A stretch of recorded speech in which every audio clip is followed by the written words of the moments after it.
Hey guys, I thought I would do a video today. I know I'm doing a lot of videos, but I'm trying to build it up, trying to let you into my life.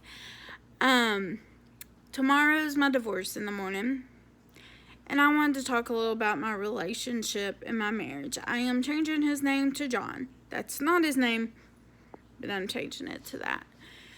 Me and John met on eHarmony when before I get into this, know that there was abuse in the marriage. So the marriage is kind of bittersweet. I didn't want it to happen.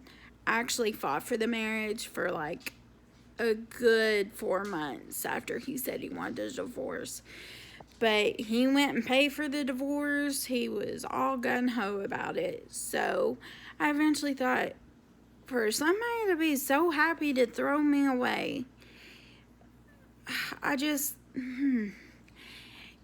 it's not good. It wasn't a good, God took me out of it, and I thank God for it every day.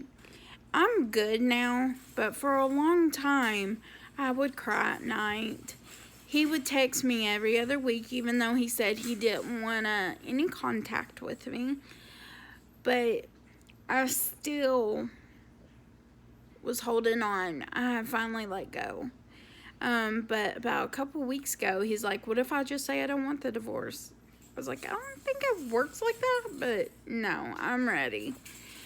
So I just wanted to tell you a little, some of the abuse I went through in our marriage. I can't tell you all the stories because it'd be a very, very long video, but John was an alcoholic. I did not know this until after we were married. And it was when we moved into an apartment. He had already had his first DUI like a month before we got married. And, I'm going to tell you something. I always dreamed of a wedding. Not a huge wedding, but just you wear the white gown, get to celebrate it with people.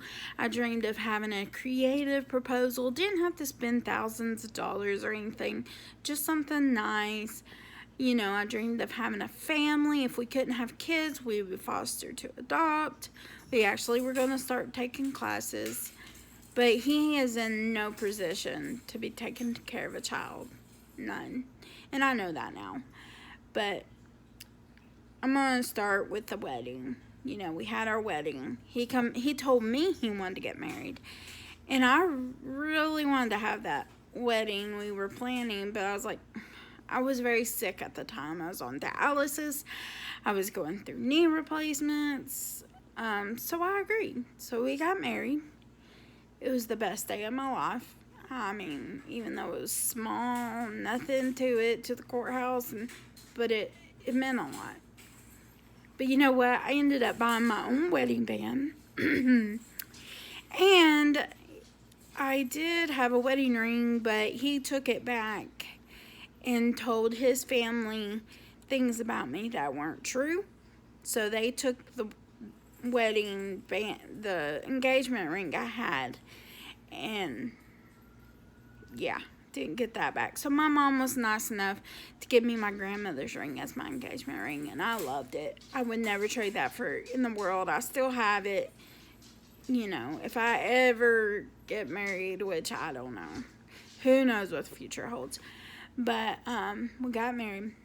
But he didn't stay here. He moved back to Huntsville. He was living in Huntsville for about 4 months. He claimed he had a great job at Cabela's. So, whatever, I don't know. So, I finally convinced him, let's get an apartment. Let's move in. He got a job at Volkswagen. Was doing great. We were living at my parents' before we got the apartment. We got the apartment in the transition. Well, I did not know this, but either he got fired or he quit. I don't know. Like a week before we were moving in our apartment, my disability check could not hold us up. But he got a job at Sam's as a meat cutter or butcher, or I don't know, whatever. So we did that. It was like 5 minutes from our apartment. We were in Chattanooga. I realized real quickly how much he was drinking. I would go around the corner and find bottles hidden on his side of the bed, up in the cabinets he didn't think I could reach because I was in a wheelchair. They were everywhere. He had some episodes where he would just be really, really mean to me. I remember I was having a low blood sugar of 40 and I was sitting in the floor shaking. And I was like, can you help me get the chocolate so I can eat it? And he was like, I'm going to help you. And he was sitting in his chair, just being smug about it. I called my dad. My dad put him on speaker and he said, get her the chocolate. He said, yes, sir, yes, sir. For some reason, he only respected my dad halfway. So that was one incident. Then he had a seizure one day, and we were outside taking the garbage. He fell on the ground, was convulsing. He really did have seizures, and took him back in the house. I had my mom stop by to help me to make sure he was okay.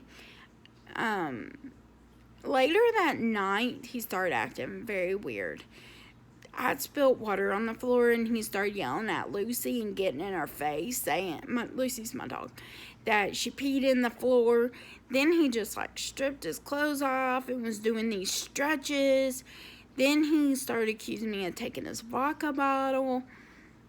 He ripped the sheets off the bed. He started a shower, and then he started running bath water. And he's like, you always take a bath at 12 at night. No, I didn't. I called my dad. I was like, I don't know what's wrong. What's going on? My dad was looking it up on the internet, couldn't see anything, and then I finally saw the bottle. And I was like, never mind. He's drunk. He was drunk. That was one night. Probably the second time, I believe, he put his hands on me.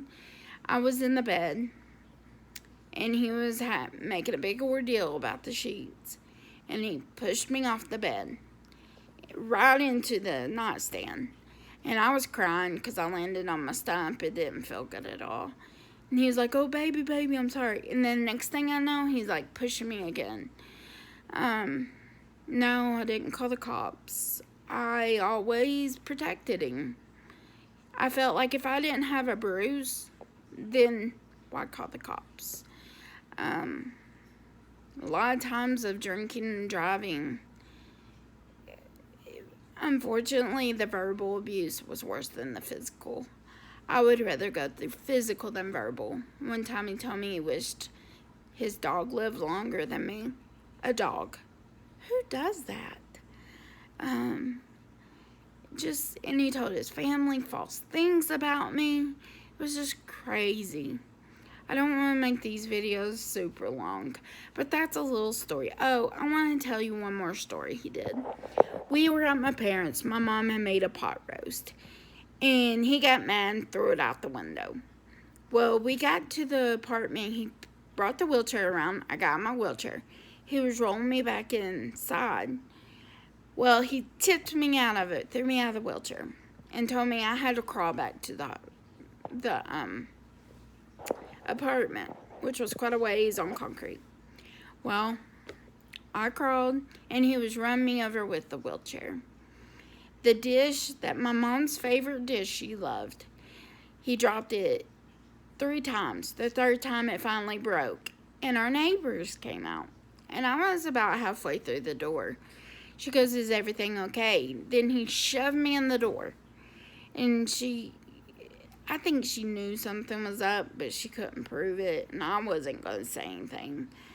But that was so degrading, so made me feel worthless. But that's just a little gist of what went on in my marriage. The domestic abuse was bad. I just wanted to make a video talking a little about that. There is more stories to that, and I will do more stories. I'll do more about how we met, why I fell in love with him. Y'all probably think he's an alcoholic. Why would you go there? No, at the beginning, it was nothing like that. He was very manipulative, and he's smart. He knows how to do it.